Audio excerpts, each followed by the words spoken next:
Bismillahirrahmanirrahim. Alhamdulillahi rabbil alamin.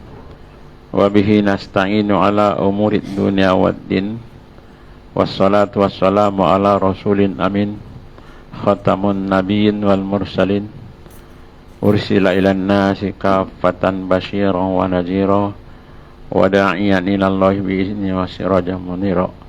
Allahumma salli ala sayyidina Muhammad wa ala ali sayyidina Muhammad kama sallaita ala sayyidina Ibrahim wa ala ali sayyidina Ibrahim wa barik ala sayyidina Muhammad wa ala ali sayyidina Muhammad kama barakta ala sayyidina Ibrahim wa ala ali sayyidina Ibrahim fil alamin innaka Hamidum Majid. Bismillah ma sya'allah ma kana min nikmatin fa minallah. Bismillah ma sya'allah la ya'ti bil hasanati illallah. Bismillah ma sya'allah ma kana min nikmatin fa minallah. Bismillah ma sya'allah la hawla wa la quwwata illa billahil azim. Rabbi shrah li sadri wa yassir li amri wahlul 'uqdatam min lisani yafqahu qawli. Fahamna Sulaimana kullan atayna hukman wa ilman wa sakharna ma'a Dawuda liwa sahbina wa tawwa kunna fa'ilin. Amma ba'du. Assalamualaikum warahmatullahi wabarakatuh. Kita panjatkan kesyukuran kehadrat Allah Subhanahu wa taala yang berikan waktu masa kepada kita. Mudah-mudahan pada subuh yang mulia ini masih dapat lagi rukuk dan sujud menandakan hamba yang hina yang dhaif mencari ridhonya. Mudah-mudahan rukuk dan sujud kita dapat diterima Allah Subhanahu wa taala supaya kita nampak hasilnya besok di hadapan Allah Subhanahu wa taala di pangkal di tiang siratal mustaqim insyaallah. Salawat dan salam kepada junjungan kita Nabi besar Muhammad sallallahu alaihi wasallam yang sangat sabar membawa dakwah Islam sehingga berjaya kepada ke ujungnya, sehingga Islam itu adalah satu agama yang terakhir. Siapa-siapa yang mencari cara hidup selain daripada Islam, maka dia adalah orang yang merugi dia di hadapan Allah Subhanahu wa taala. Yang saya muliakan para imam-imam, bilal-bilal, tuan-tuan dan puan-puan yang hadir dalam pengajian kita pada waktu subuh ini. Di dalam kehidupan kita ada yang disebut zahir dan ada yang disebut batin. Bila batin ada urusan PK, ada usul fiqh, menguruskan supaya jangan bernajis kotor dan yang membatalkan dalam urusan ibadat. Dan yang dalam adalah disebut batin. Dia tidak membatalkan solat terkecuali niat berubah, tetapi ibadat solat tidak ada. Bila dalam. Contoh dia tuan-tuan kita bawakan ada 3 orang yang musafir berjalan. Sesungguhnya yang 3 orang ini berlainan keadaan. Satu penglihatannya cacat, maksudnya matanya buta. Yang satu lagi peka, dia tak dengar. Dan yang ketiga kaki dia pincang, tempang. Jadi dia antara yang 3 ini selama musafir senantiasa bertengkar. Kata orang yang buta tadi, kenapa kata dia orang-orang kampung ini senantiasa masuk rumah senantiasa gelap? Kata dia gelap, bermakna tuan rumah ini tidak ada adab. Bila datang tamu pun gelap. Kemudian yang pincang tadi apabila berjalan, kenapa kata dia jalan-jalan di kampung tak rata? Tak. Kemudian yang pekak tadi kata dia orang kampung ini terlalu sombong-sombong, tidak menegur dan tidak bertanya. Yang 3 orang ini berjalan senantiasa mengeluarkan perasaan, tunjuk perasaan. Kesimpulan orang yang 3 tadi, yang cacat kakinya memang dia sudah tahu cacat kaki dia. Itu perkara biasa. Kemudian orang yang buta tadi pun dia tak nampak. Kemudian orang yang pekak tadi pun dia tidak dengar. Tetapi yang paling besar penyakitnya adalah qalbun mereka tidak tawaduk. Tidak ada sifat tawaduk. Jadi bermakna rawatan yang paling mulia dalam kehidupan kita, pakaian surga adalah tawaduk. Itu sebabnya di dalam surga sifat iri hati sudah dicabut. Surga tak ada lagi. Itu bermakna kalau sekiranya pun kita berada surga yang paling rendah, kemudian sahabat kita yang paling tinggi, tidak ada iri hati lagi. Sebab iri hati ini adalah satu penyakit yang membebankan setiap seorang. Di akhirat dia tak ada lagi, sudah dibuang. Jadi tuan-tuan, bermakna rawatan yang paling hebat dalam kehidupan kita al-mutawadi'in. Allahumma ja'alna minal mutawadi'in. Qalbun, hati. Sebab Allah tidak melihat kenapa dia peka, kenapa dia pincang, tidak. Akan tetapi qalbuhum, hati-hati mereka. Itu yang kita sebutkan tuan-tuan tadi. Bermakna di dalam kehidupan kita ada yang bersifat zahiriah, yaitu diuruskan bab PK. Kemudian yang bersifat batiniah diuruskan bab tasawuf. Itu orang tasawuf, dia tidak membicarakan luar. Kalau tuan-tuan mungkin yang sudah ambil banyak toriko, maka dia akan membincangkan lataib. Disebut ada 7 tempat nafsu di dalam diri kita, senantiasa bergerak. Dia akan bincangkan tuh. Sebab kata dia najis yang paling berat, kata saya Abdul Qadir Jailani, ada satu pendapat Jilani, bukan Jailani, ada satu pendapat Jailani, ada satu pendapat Jilani.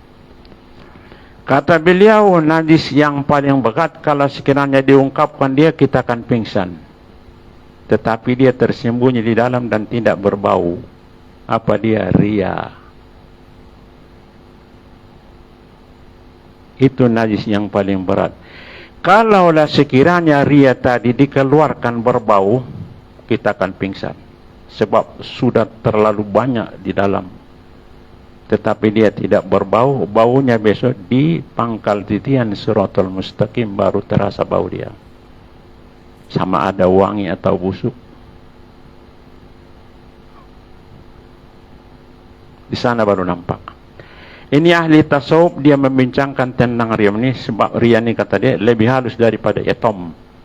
Dalam ilmu balaghah disebut jauhar firid, terlalu halus sehingga orang yang buat ria pun dia tak tahu dia sudah ria. Tetapi ini persoalan yang paling besar di hadapan Allah Subhanahu wa ta'ala. Tidak diizinkan seseorang itu meniti di titian Siratal Mustaqim kalau ada sifat ria. Tidak diizinkan. Selamat tidak dibolehkan.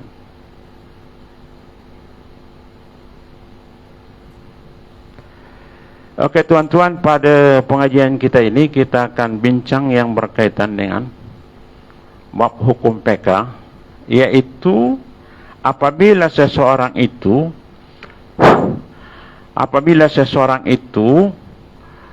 tidak sehat. Maksudnya kalau sekiranya perempuan yang tidak sehat sudah ada sebab. Apa dia? Masuk waktu, sesungguhnya wajib dilakukan sholat. Sebab sudah masuk waktunya. Tetapi kalau perempuan yang tidak sehat uzur, apabila masuk waktu, maka hukum kewajiban tadi sudah gugur daripada mereka. Itu yang disebut sebab. Sebab apa? Tidak cukup syarat-syaratnya apabila sembahyang kena suci daripada hadas besar dan hadas kecil. Jadi perempuan yang ujur tadi apabila masuk waktu sholat, patutnya kena dia buat sholat, tetapi gugur daripadanya hukum sholat tadi sebab ada mamnu. Apa dia? Ada yang menegah dia tidak melakukannya. Jadi kesimpulannya, sesungguhnya perempuan yang ujur apabila masuk waktu sholat, maka dia tidak wajib melakukan sholat dan tidak wajib ganti. Sebab apa? Karena kata dia mukarrar. Sesungguhnya sembahyang tadi banyak waktu. Jadi kesukaran bagi kaum perempuan mengganti dan mengqadha sembahyang apabila mereka ujur. Maka digugurkan hukumnya. Mereka tidak perlu qadha, terkecuali puasa. Puasa sebab kata dia bermusim dan berwaktu. Bila kita tengok Islam tadi terlalu cantik susunannya. Yusrun, memang dia betul-betul mudah. Sembahyang tidak ada keujurannya. Sama ada kita sembahyang di kendaraan, di dalam laut kah, waktu apa, memang tidak. Tetapi bagi perempuan yang ujur tidak boleh melakukan sembahyang. Apabila dia lakukan sembahyang, bila kita rujuk di dalam kitab Mazhabil Arba', sesungguhnya dia telah menyiksa dirinya, mengazab dirinya. Sedangkan apabila dia berpuasa, hukumnya berdosa. Tidak ada sebab lagi dia puasa. Okey tuan-tuan, walau bagaimanapun apabila larangan puasa tidak dibolehkan bagi kaum wanita yang ujur, demikian yang lain. Contoh dia, dituntut seseorang itu membaca Quran sedangkan dia ujur, maka tidak dibolehkan pada ketika itu membaca Quran dan mengajarkannya. Ini telah dibincangkan para ulama-ulama dalam beberapa kitab yang muktabar. Kenapa? Sudah ada manu menegahkan dia tidak membaca Quran pada ketika tidak suci. Okey tuan-tuan, kita akan bincang benda ni sebab ini sangat luas perbincangannya di dalam bab hukum fiqh. Kalau sekiranya seseorang itu kaum perempuan dia menghafal Quran, ada alasannya. Kalau sekiranya dia tidak baca Quran tadi berulang-ulang, tentu dia lupa. Okey, tetapi alasan ini tidak cukup untuk membolehkannya membaca Quran dengan lafaz. Okey tuan-tuan, jadi kita coba rujuk di dalam yang apa yang dibentangkan para ulama kita supaya kita ambil perhatian. Bermakna bila kaum perempuan tadi sudah tidak dibolehkan sembahyang, kemudian ada lagi perkara-perkara yang tidak dibolehkan. Ahaduha qad zakarna adna yuhramu 'ala al-junub wal haid wa an-nifas karatu syai'in minal Quran. Sesungguhnya orang yang junub, orang yang haid dan orang yang nifas membaca Quran walaupun sikit daripada Al-Quran tidak dibolehkan. Wa in qalla, dan jika sikit. Hatta ba'dul ayat, sehingga separuh ayat pun tidak dibolehkan. Daripada urutan tadi dia tidak boleh sembahyang lagi, tak perlu diganti. Bermakna apabila dia dalam keadaan ujur, maka dia stop mencari Quran tadi dengan membacanya. Sedangkan apa tadi solat tadi sudah di stop. Sedangkan solat tadi tidak ada uzurnya. Tidak ada. Sama ada kita sakit, sama ada berjalan, sama ada pelarian, sama ada dalam kapal, sama tidak ada uzur sembahyang. Terkecuali bagi kaum perempuan yang haid. Jadi apabila dia tidak saya ujur, maka dia tidak dibolehkan qiraatu syai'in minal Quran wa in qalla. Baca sesuatu daripada Quran walaupun sedikit, hatta ba'du ayat, walaupun separuh ayat. Walau kana yukarriru fi kitabil fiqh aw ghairi fi ihtijaji bi ayatin hurima alaihi qira'atuha. Kalau sekiranya ada tertulis ayat Quran di dalam bab fiqh, bukan dalam Quran, tetapi di ayat Quran berada di dalam bab fiqh, kitab fiqh, mungkin tauhid, kata dia tidak dibolehkan. Zikruhu, menyebutkan Qadi Husain, kata dia tidak dibolehkan. Tidak boleh. La yaqsul al-Quran li ihtijaji qala ashabina walau qala al-insan khudil kitaba biquwah walam yaqsud bihi al-Quran jaza. Kalau sekiranya ada khudil kitab dalam ayat-ayat di dalam Al-Quran, kata dia itu dibolehkan. Ataupun ada yang meninggal inna lillahi wa inna ilaihi rajiun, kata dia dibolehkan dengan qasad zikir. Oke tuan-tuan,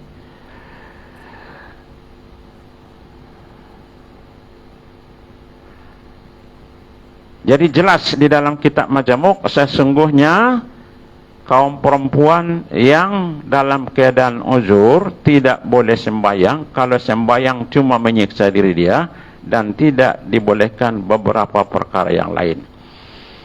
Jelas di sini la yaqrub az-zunub wala al-haid wala al-haid syai'an minal Quran. Tidak dibolehkan orang yang jinabah membaca sesuatu daripada Al-Quran.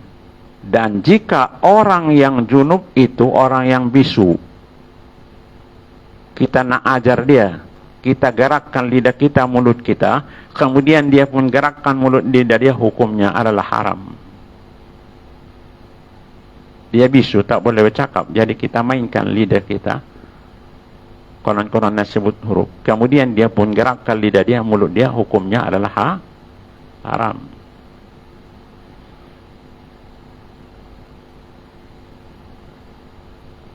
Halal bagi orang yang junub membaca segala zikir Quran dengan tiada qasad Quran. Tetapi dibolehkan ayat-ayat yang pendek seperti Alhamdulillah, Subhanallah, dibolehkan, tetapi niat dengan zikir.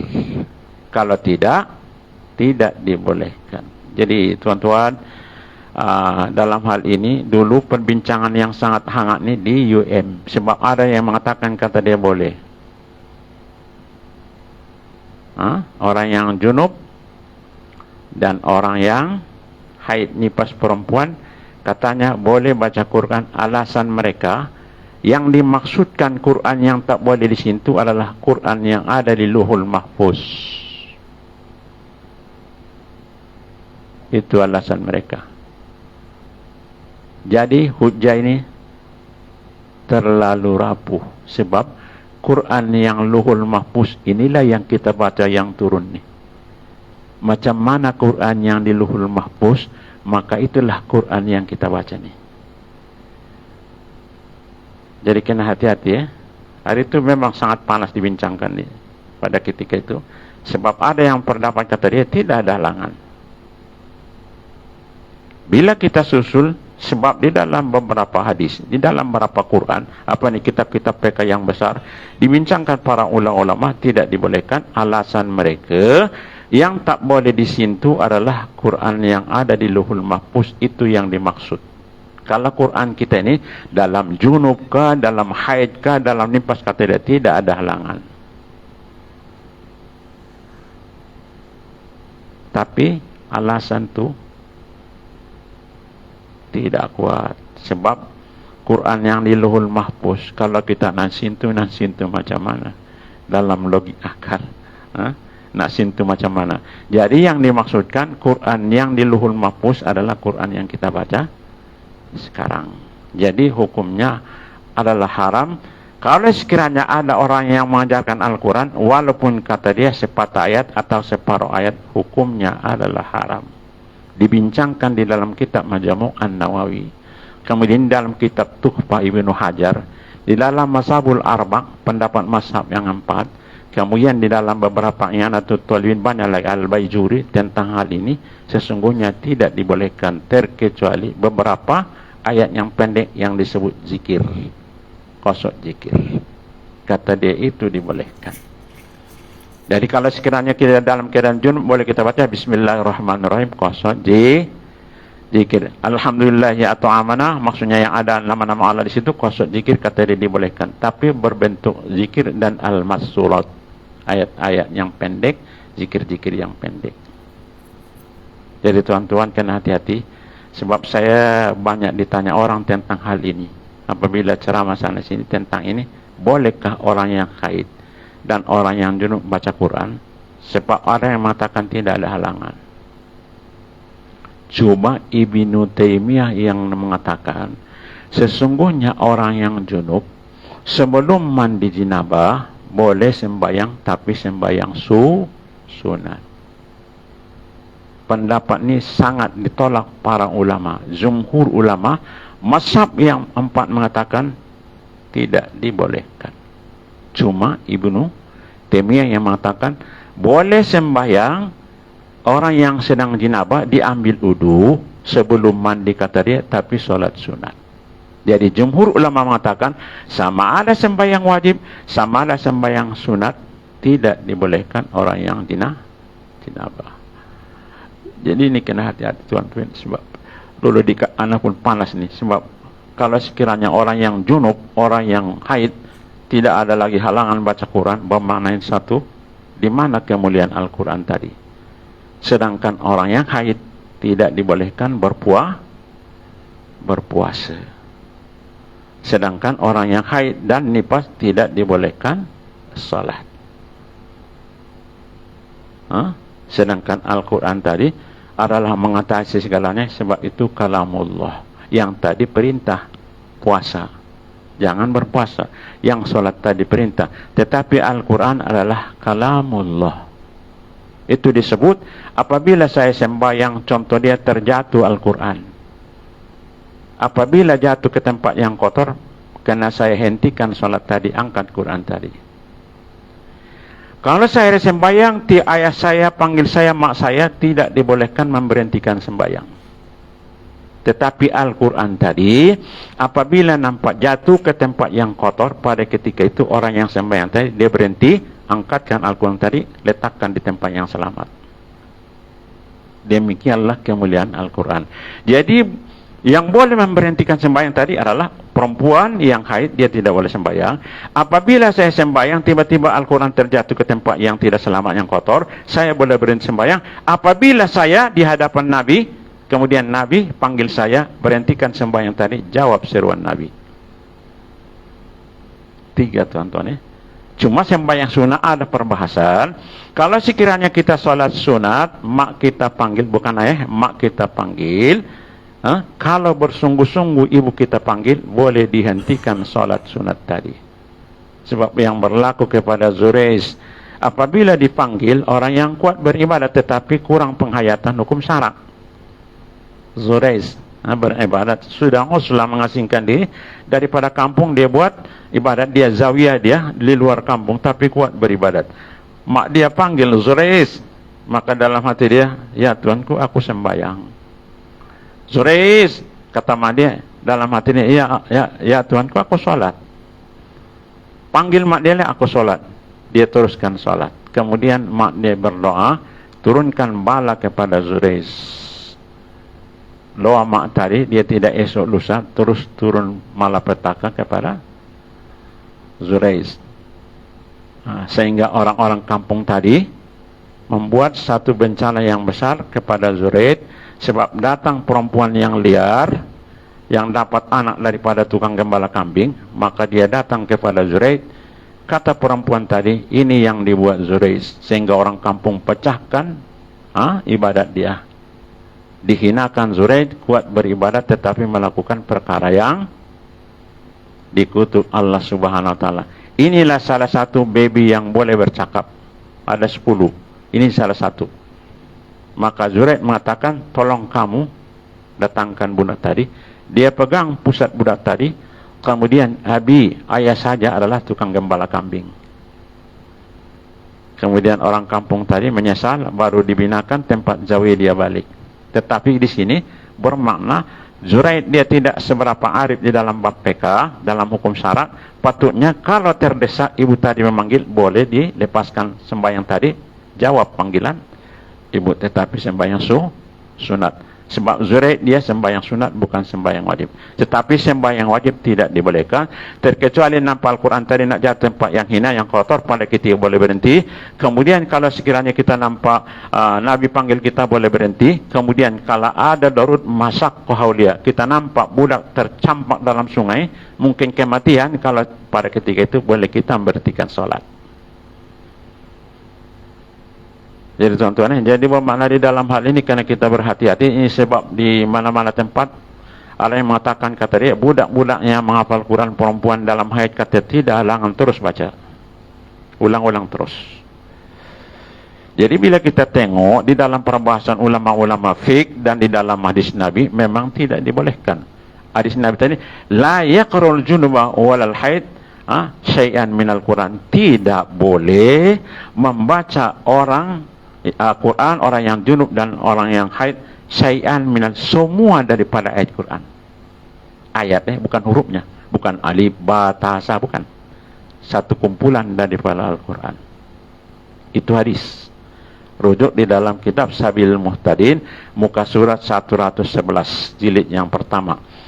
Yukramu 'alal haidi aw nufasai an tubashirul a'mal ad-diniyah allati tukramu 'alal junubi. Kata dia diharamkan orang yang haid dan nifas, maksudnya membuat kegiatan amal agama yang diharamkan atas orang yang junub. Bermakna kalau sekiranya mungkin pembacaan Al-Quran atau tadarus Quran yang berkaitan dengan ad-diniyah pada ketika tidak dibolehkan, rujuk di dalam Mazhabul Arba' muka surat 18 jilid yang pertama. Ini dibahaskan para ulama yang 4. Walakin kira Al-Quran haram alal junim wal haidi wan nufasai sa'un qura'a qalilan aw kasiran hatta ba'dal ayah. Diulang di dalam kitab Tuhfah. Kata dia akan tetapi membaca Quran haram atas orang yang junub dan orang yang haid dan nifas, sama ada baca Quran tadi sedikit ataupun separuh ayat ataupun sebagian ayat. Tidak dibolehkan di dalam kitab Tuhfah Ibnu Hajar. Jadi tuan-tuan, dalam hal ini sangat jelas. Kemudian di dalam Al-Futuhat Ar-Rubbaniyah muka surat 128 jilid yang pertama, ma min muslim aidan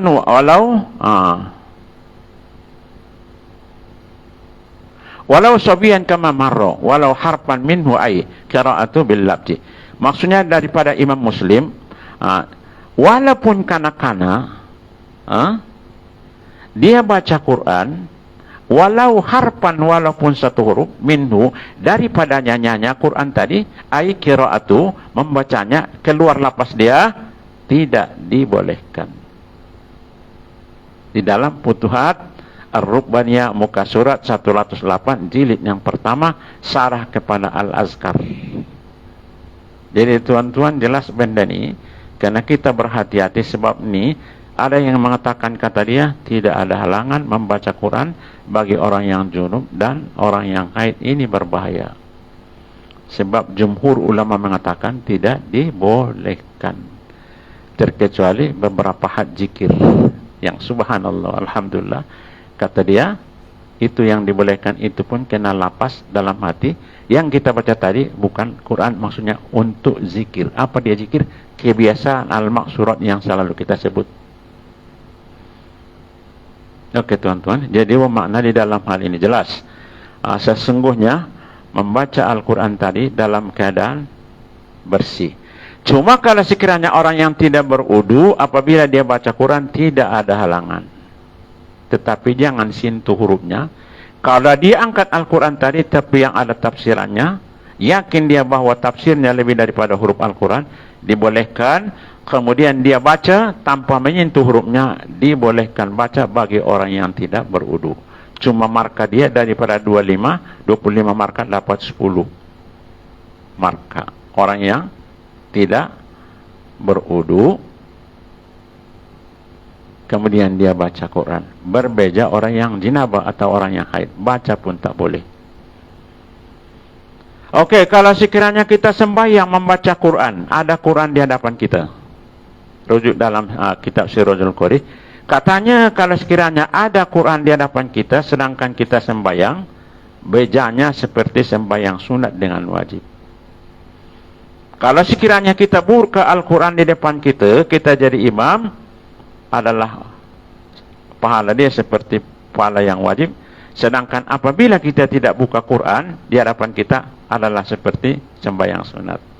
Jadi bermakna tuan-tuan, apabila kita jadi imam, kita buka Al-Quran di depan kita, tuntutannya terlalu kuat dan jelas, pahalanya terlalu besar. Ada orang yang menceritakan dia sembahyang sunat. Mana dalilnya? Jangan main-main ya. Rujuk di dalam Qori dan Korea. Beberapa hadis ada di sana keluar. Bermakna imam yang buka Al-Quran di depan dia seakan-akan pahalanya sembahyang wajib. Imam yang tak buka di depan dia Al-Quran seperti sembahyang sunat. Mana lebih berat sembahyang wajib tuan-tuan daripada sembahyang sunat? Tentu lebih utama sembahyang sunat. Oleh itu, kalau sekiranya di depan kita ada Quran yang dibuka, memang ada hadis, beberapa hadis, tidak ada halangan. Walau bagaimanapun, kalau sekiranya seseorang itu kuat hafalan dia yakin bahwa sesungguhnya yang dia baca Quran tadi dapat kemahiran yang jelas, maka boleh diutamakan menghafal tadi daripada membuka Quran. Jadi dua keadaan tuan-tuan ya. Ini timbang dia. Tetapi kata dia lebih utamakan membuka Quran, sebab insya Allah apabila tergelincir lidah dia, dapat dia ulang, sebab dapat dia pandang. Berbanding orang yang baca, apabila dia baca Al-Quran tadi, tidak ada di depan dia, apabila dia tak lupa, kekuatan mata sudah tidak ada. Jadi dua-dua tuan-tuan boleh.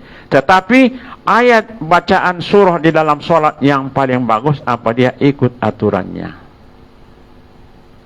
Itu dalam kitab Futuhar Rabbani Syarah Al-Azkar. Tapi kata dia tidak menjadi masalah kalau sekiranya tidak ikut aturan dia. Yang paling utama yang dituntut, jangan lebih panjang ayat rakaat yang kedua daripada yang pertama. Itu dituntut. Jangan terlebih panjang rakaat yang kedua ayatnya daripada rakaat yang pertama. Jadi kalau sekiranya kita nak ikut urutan dia, maka itu ya sesungguhnya dituntut. Tetapi tuntutan yang paling utama, jangan lebih panjang rakaat yang kedua daripada rakaat yang pertama ayatnya. Oke tuan-tuan, jadi ayat yang kita baca yang lebih sempurna apa dia? Kita baca daripada pangkal sampai ke ujung, habis satu ayat tuh. Jadi bermakna ayat-ayat yang pendek kita habiskan. Kalau sekiranya dia baca ayat Quran tadi, maka dia potong separuh, dia sambungkan tadi, maka itu pun ada kebaikannya.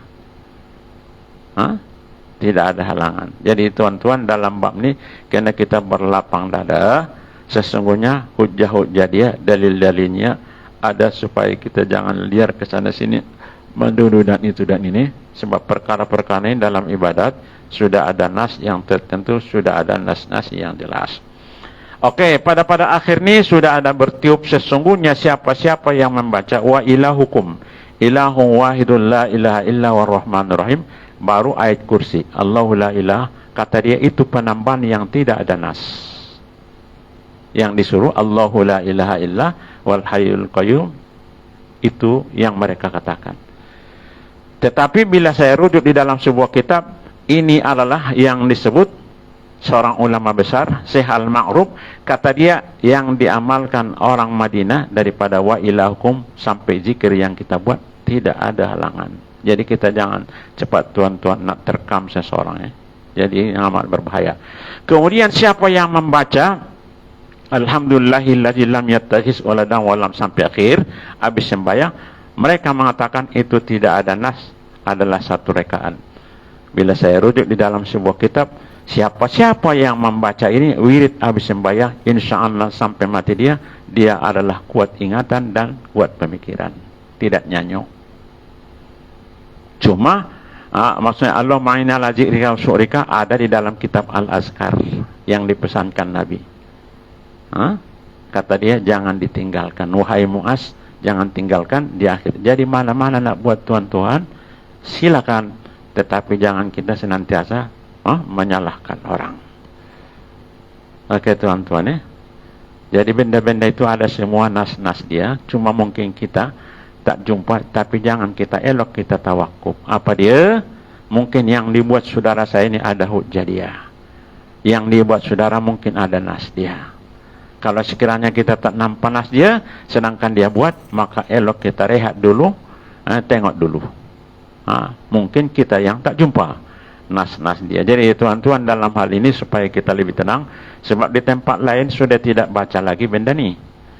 Yang kecil diperbesarkan, dia jadi besar besok. Selama ini kita baca wa ilahukum ilahun wahidun la ilaha illallah, tempat lain sudah ditinggalkan sebab mereka mengatakan itu adalah bid'ah. Kemudian alhamdulillahilladzi lam yattakhidz walada, itu pun kata dia cuma rekaan. Kemudian siapa yang baca Sayyidul Istighfar, Allahumma anta rabbi la ilaha illa anta khalaqtani awal, kata dia itu pun rekan yang tidak ada sumbernya. Ada hadisnya tuan-tuan, ada jelas hadis dia, termasuk Imam Ahmad mengatakan itu adalah Sayyidul Istighfar, ketua daripada istighfar. Jangan kita sebut dengan rekaan. Rekaan benda yang berat, sedang dia ada hadis. Ada hadis dia. Oke, kemudian yang kita buat setelah kita salat bersalam-salaman, itu pun satu perkara bid'ah yang dibuat-buat, sebab kata tidak ada nasnya Nabi tidak pernah buat, sahabat tidak pernah buat. Apabila habis sembahyang bersalam-salaman. Ini adalah urfiyah al-adatu mukamatun fi bilad malam yukhaliq bisari usul fiqh. Adat tadi, budaya tadi, uruf tadi boleh satu ketentuan di dalam tempat selama tidak bercanggah dengan hukum syarak. Tetapi kalau kita bersalam-salaman sambil menyanyi atau menari, itu sudah bercanggah. Ini kita baca salawat, jadi tidak halangan sebab sholat sudah habis. Jadi jangan tuan-tuan kita terlalu cepat terkam apa yang orang buat, maksudnya sudah bid'ah semua. Bid'ah ini sudah di tempat lain tuan-tuan sudah tak buat sebagian. Jadi itu sama saya kena hati-hati buat apa yang berpatutan, tapi jangan berlebih-lebihan. Ini bukan ibadat, uruf, kebiasaan, adat. Malam yukhalif bisyar'i, kalau sekiranya tidak bercanggah dengan hukum syara, oke, sila buat, tidak ada halangan. Itu sudah ada nas dalam bab hukum PK. Uruf, adat, kebiasaan, sebab adat tadi boleh jadi hukum selama tidak bercanggah dalam hukum syarak. Orang jahiliyah dulu apabila mengawinkan anak ada mas kawin. Nabi tak buang mas kawin, diteruskan, tapi bukan cara macam orang jahiliyah. Jadi Nabi tak buang mas kawin, diadakan mas kawin tetapi cara dia lain. Sebab itu sudah dibuat orang-orang jahiliyah, cuma perjalanan dia diubah. Oke tuan-tuan, jadi dalam pengajian kita ini supaya kita berjaga-jaga, sebab sekarang banyak bertiup sana sini kadang-kadang. Ini yang disebut bunga-bunga akhir zaman. Sesungguhnya apabila sampai agama tadi di halayak ramai, bermacam-macam tafsiran yang timbul keraguan bagi orang yang beribadat. Sapu muka kata dia bid'ah haram, boleh masuk neraka habis sembahyang. Tetapi bila kita tengok di Al-Azkar, Nabi adalah melakukannya. Sapu muka, walaupun hadis tadi tidak kuat, tetapi tidak hadis yang dhaif mengatakan tak boleh. Hadis yang dhaif tuan-tuan, hadis yang dhaif ini kadang-kadang tuan-tuan sebab dia ada perawi, dia pelupa. Kedudukan hadis tadi boleh hasan, kedudukan hadis tadi boleh sahih, tetapi ada yang pelupa. Macam saya masuk, saya dalam riwayat hadis tadi, saya pelupa, jadi hadis tadi turun kepada dhaif. Bukan bermakna dhaif langsung tak boleh pakai. Berkebetulan ingatan saya kuat pada ketika itu, tetapi sebab saya pelupa, maka hadis tadi boleh dihukum dhaif. Andai kata hadis yang dhaif tadi ada riwayat yang lain yang sama, yang saya sebut tadi saya ada dalam, tetapi yang sama, maka dia naik kepada hasan. Jadi tak boleh bila dhaif, maksudnya dhaif, jangan tuan-tuan. Dhaif ini ada berapa pada itu. Masih bolehlah kita beramal dengannya. Tetapi jangan terlalu dhaif jiddan, maksudnya sudah mungkar. Maksudnya periwayat dia mungkin orang yang fasik atau yang lain. Hadis tadi boleh jadi mungkar. Setakat dhaif tuan-tuan boleh kita amalkan. Jangan kita cepat cekup orang ataupun kita batalkan amalan orang. Jadi tuan-tuan, di akhir zaman ini maka inilah maksudnya dihidangkan kepada masyarakat. Sesungguhnya dhaif kata lemah, dhaif tidak ada menjadi halangan sebab dia masih dalam golongan hadis lagi. Ada sahih, kemudian ada hasan, kemudian ada sahih li ghairihi, maksudnya ada hasan li zatihi, ada hasan li ghairihi, kemudian ada dhaif. Yang dhaif tadi lemah, tapi boleh kita gunakan untuk amaliyah. Tidak ada halangan, bukan hujjah tentang akidah dan persoalan hukum-hukum PK. Jadi tuan-tuan, di dalam kedudukan kita pada akhir zaman ini, maka sesungguhnya itulah yang kita nak hadapi. Kemiskinan kita makin miskin dalam ilmu, tetapi banyak ujian-ujian yang akan merusakkan pahaman kita sehingga tidak dapat beramal. Oke, sekali lagi tuan-tuan ya.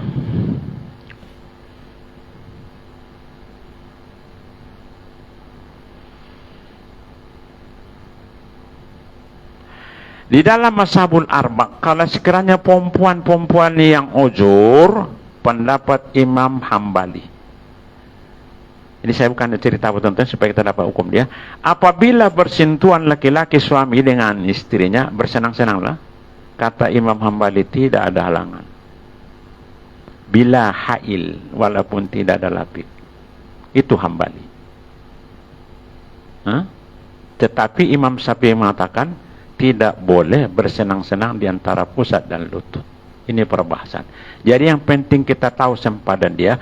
Walau bagaimanapun Hambali mengatakan dilarang. Walaupun Allah mengatakan tadi, tapi kata dia berjaga. Sebab man haulal hima yusik waqafi, siapa yang berjalan di tepi-tepi pinggir sungai mungkin dia akan jatuh ke dalam. Itu yang dalam puasa disebut imsak. Waktu imsak boleh makan? Boleh makan. Tetapi itu penjagaan. Hah? Waktu imsak sudah, belum lagi. Boleh makan lagi tetapi imsak penjagaan. Bermakna kalau imsak tadi sudah diistiharkan bahwa itu imsak, maka kita berjaga. Ikut jamaah. Tetapi kalau sekiranya kita ada kemahiran ilmu falak, tak payah imsak. Imsak kita apabila sudah makan bunyi baru kita imsak. Tetapi imsak yang kita buat tadi sudah ada rumusan daripada pihak berkuasa, wajib kita ikut imsak tadi. Demikian pendapat Hambali. Kalau sekiranya dia bersentuhan dengan istri dia yang dalam keadaan ujur, kata tidak berlapik, maka dikhawatiri melanggar syariat Allah. Walaupun kata dia boleh, tetapi masih dilarang. Jadi bagi kita ambil larangan tadi. Kalau kita tidak ada imsak, ambil imsak tadi. Lebih selamat man haula lima yusik waqafi. Kalau sekiranya kita selalu berjalan tepi sungai tapi tepi longkang, satu ketika kita akan lalai, akan jatuh ke dalam. Jadi itu yang disebut penjagaan. Ihtiyat di dalam hukum PK, di dalam puasa tadi disebut imsak. Jadi makna ini semua adalah sangat-sangat keperluan bagi kita insan manusia yang lemah dan banyak kekurangan. Kita ikut jamaah tadi supaya kita terbenteng banyak kekurangan. Bagi kita sekarang sudah ada waktu-waktu yang ditentukan, maka kita ikut itu. Kalau kita langgar bermakna kita salah. Oke? Jadi teman-teman, apa yang kita bincang pada pengajian kita ini, saya belum ada nampak nas yang jelas, tapi dulu memang waktu di UM panjang cerita ini tentang sintu Al-Quran. Mereka mengatakan yang dimaksud Quran yang di Luhul Mahfuz, Quran yang ada di dunia ini tidak ada halangan kata di situ bagi orang yang junub. Saya tak nampak yang dibahaskan para ulama PK. Quran yang di Luhul Mahfuz maksudnya. Bukan itu makna Luhul Mahfuz. Inilah Qurannya kita baca. Macam mana di Luhul Mahfuz susunan Al-Quran, maka inilah susunan Quran yang kita baca ini. Iqra' bismi rabbikal ladzi, ayat yang pertama. Kenapa dia tidak dipertamakan? Kenapa surah Al-Baqarah? Maka itu yang ada di Luhul Mahfuz. Maka itulah Quran yang kita baca. Jadi tuan-tuan, dalam hal ini apabila kita maksudnya mendapatkan suatu ibadat, pastikan yang lebih wastiah, jangan keterlaluan dan jangan terlalu longgar. Jadi maksudnya kalau orang yang jinabah ataupun yang haid nifas, apabila ambil Quran, sentuh Quran, baca Quran dalam keadaan bersih, itu sudah jumhur ulama mengatakan, maka itulah pendapat yang kuat. Oke tuan-tuan, jadi mungkin saya pun tidak banyak berbincang tentang usul fiqh. Kita daripada rentetan usul fiqh tadi, maka kita uraikan dengan beberapa pendapat para ulama. Jadi tuan-tuan, kalau sekiranya ada perlu nak ditanya, ada perlu nak disoal, setakat yang mampu kita akan bincang.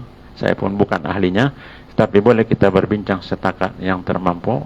Wallahu a'lam bishawab. Ada soalan, saya tunggu dan kita bincang. Ada soalan? Ya. Lantai. Kalau boleh Al-Quran tadi kata dia, maqamnya murtafiq di tempat yang tinggi lah. Kalau boleh kita tinggikan Al-Quran tadi, kita apabila kita mengaji, kalau boleh ada harial dia lah yang apa ni kan. Kemudian di atas Al-Quran tidak dibolehkan terkecuali Quran. Di atas Al-Quran tidak dibolehkan terkecuali Al-Quran. Kalau sekiranya ada Quran yang tafsir, ada Quran yang tidak ada tafsir, letakkan Quran yang tidak ada tafsir, yang ada tafsir di bawah. Oke, ada soalan? Ya.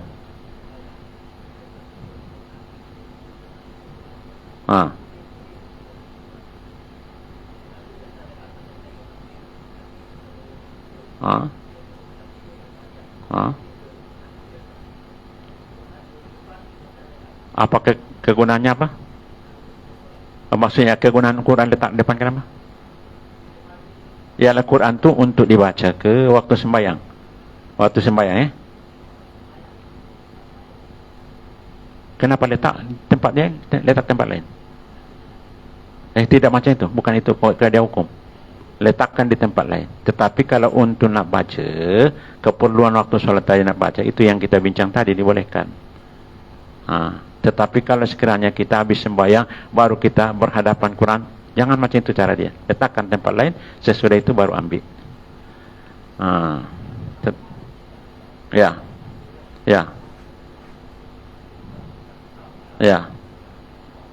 Tak ada halangan. Kata dia yang macam ini yang kalian tak boleh ni. Tapi kalau boleh, Quran di atas Quran, tidak ada halangan. Quran di atas Quran, tidak ada halangan. Tapi kalau boleh, yang ada tafsir di bawah, yang tidak ada tafsir di atas. Kitab-kitab PK yang lain tidak boleh di atas Quran. Walaupun dia hadis, tidak boleh di atas Quran. Jadi kalau kita nak susun kitab-kitab agama ni, kalau sekiranya hadis, Quran di atas, kemudian hadis di bawah, dia yang di bawah, kemudian yang di bawah baru kitab-kitab PK. Ya.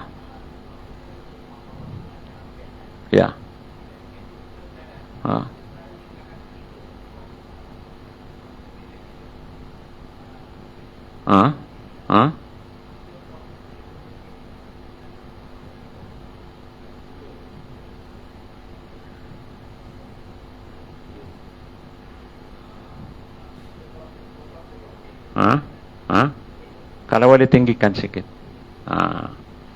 Tinggikan sikit Al-Quran tadi. Kalau boleh tinggikan sikit Al-Quran tadi. Tinggikan dia demi kemuliaan Al-Quran tadi. Bukan tak boleh, tapi tinggikan sikit. Sebab itu dalam keadaan apa ni kan? Tinggikan. Ada soalan lagi? Ada yang tanya? Ya, baik.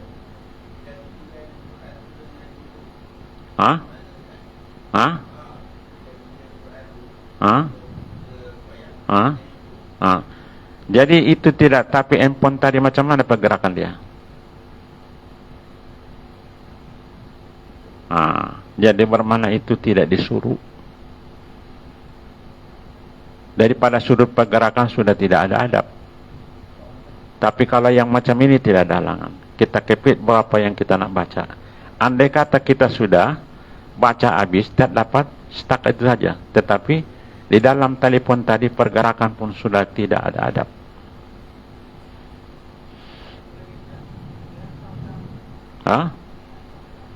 Sop yang pertama. Kelebihan sop yang pertama, Nabi berdoa 3 kali kepada sop yang pertama. Kemudian baru sop yang pertama yang sebelah kanan. Kemudian baru yang sebelah kiri. Jadi bermakna sop yang pertama itu adalah satu. Itu sebabnya di dalam sholat kita tak boleh isar. Kalau sekiranya kawan kita dalam kelaparan, kita pun lapar, kita boleh isar. Kita bagi dengan dia. Itu dibolehkan isar, tetapi sholat tak boleh. Kita tolak kawan kita ke depan, tidak dibolehkan. Dalam sholat tidak boleh isar, dalam lain boleh isar. Sop yang pertama, didoakan sesungguhnya adalah maghfurah. Ada soalan? Ada yang tanya? Tak ada. Jadi bermakna tuan-tuan, di dalam pengajian kita simpulannya, sesungguhnya di dalam bab pengajian tasawuf pun sangat-sangat dituntut mencarinya. Sesungguhnya tasawuf tadi adalah satu kepentingan, sebab dia adalah mencuci najis yang ada di dalam. Itu yang dimalkan orang dulu. Cuma orang-orang yang akhirnya pendedahan tasawuf sudah kurang, sebab waktu Ibnu Taimiyah tasawuf ini sudah diharamkan. Ibnu Taimiyah kurun yang ke-7, 700 tahun sesudah Nabi, sudah diharamkan. Pada ketika itu sejaman dengan Atoi As-Sakandari yang mengarang kitab Hikam, maka Ibnu Taimiyah bantai habis-habisan. Sesungguhnya amalan tasawuf boleh jadi syirik dan boleh jadi murtad. Itu mutaakhir. Itu sebab tuan-tuan, kalau intak antum pergi ke Madinah, dapat kitab tasawuf di dalam beg kita, memang dia koyak habis. Kawan saya turun daripada Mesir, dia berhenti di Arab, dia bawa kitab tasawuf dari habis, kata dia, di koyak-koyak Arab tu. Sebab bagi mereka itu adalah satu khurafat yang boleh merusakkan akidah, menjadikan orang murtad. Kalau baca al-berjanji al-jannah, naimah berjanji yang kita baca tu, Sampai di Madinah kalau orang Arab nampak yang betul-betul berpegang kepada memang dia akan campak, akan dia koyangkan. Sebab kata dia banyak penambahan-penambahan cerita yang berlebihan. Mereka tak nak. Jadi tasawuf ni sebenarnya kurun yang ketujuh sudah dihentam Ibnu Taimiyah. Jadi sampai kepada kita ini benda tadi dikembangkan. Memang tasawuf ada yang salah tak dinafikan, mana-mana pun ada yang salah. Tapi mana yang salah tadi ada 13 yang paling besar. Itu yang salah daripada 13. Kemudian berkembang. Tetapi jangan pukul semua. Sebab tasawuf tadi ada susul galur. Daripada Allah Rabbul Arbab kepada malaikat Jibril. Daripada malaikat Jibril kepada Abu Bakar As-Siddiq. Daripada Abu Bakar Siddiq kepada Salman Al-Farisi. Daripada Salman Al-Farisi kepada Qasim an Abu Bakar. Daripada Qasim kepada Ja'far sampai turut bawah tuan-tuan. Ada silsilah yang jelas. Tidak dapat dibantah. Kalau dibantah cuma ikut nafsu. Ada susul garut daripada sampai bawah. Sesungguhnya kata Imam Ahmad bin Hanbal, kalau aku tidak ambil perjalanan thariqah, sesungguhnya batinku akan hancur. Diambil tarikat daripada Syekh Maghrib Al-Khurhi. Kata Imam Syafi'i, dia pun mengambil bab tarikat perjalanan sufi daripada Syekh Maghrib Al-Khurhi. Kemudian Imam Malik ambil daripada Syekh Ja'far As-Shadiq dan Imam Hanafi. Yang 4 mazhab ni adalah mengambil sufi. Kenapa mereka tidak bertasawuf? Sebab mereka itu membincangkan hukum PK. Itu sebab disebut mereka itu mazhab PK. Dia tak ke sana. Imam Al-Ghazali diambil bab tasawuf daripada Syekh Parmadi. Dulu-dulu dia bab PK. Itu di dalam Ihya'uddin, kalau tuan-tuan baca semua, di awal-awal Ihya'uddin adalah membicarakan PK. Di ujung membicarakan tasawuf. Itu Imam Ghazali. Jadi sarjana-sarjana kan sudah caci. Kenapa Imam Ghazali macam tidak ada waras? Bermakna di awal-awal membicarakan PK, kemudian di ujung tasawuf.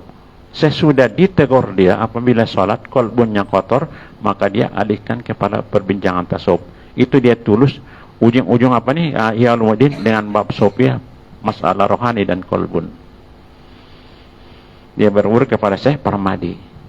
Seorang jual tukang daging tetapi adalah mulia di sisi Allah Subhanahu wa taala. Nama tidak masyhur tetapi hebat makrifatnya dengan Allah Subhanahu wa taala. Wallahu a'lam bishawab. Ada salam lagi.